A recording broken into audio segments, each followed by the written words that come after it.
कोल्हापूर शहरातील अंतर्गत रस्त्यांसाठी 100 कोटी रुपयांचा निधी मंजूर होऊन अनेक दिवस झाले।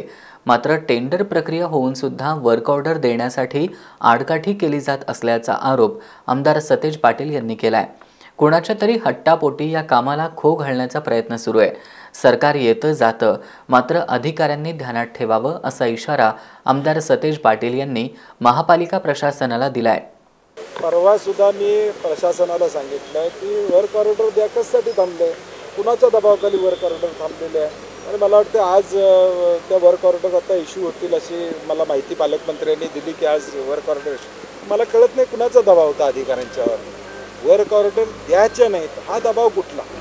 ठीक आहे, पण आम्ही त्याचा प्रयत्न केला होता। मागच्या काळामध्ये चंद्रकांत जाधव आमदार होते, त्यावेळेपासून ही चर्चा आलेला, पण झालेलं टेंडर काम सुरू करून पूर्ण व्हायला पाहिजे। त्याच्याऐवजी कुणाच्या तरी अट्टहासामुळे हे होत असेल तर अधिकाऱ्यांना काय, सरकार बदलत राहतं, अधिकाऱ्यांनी लक्षात ठेवावं।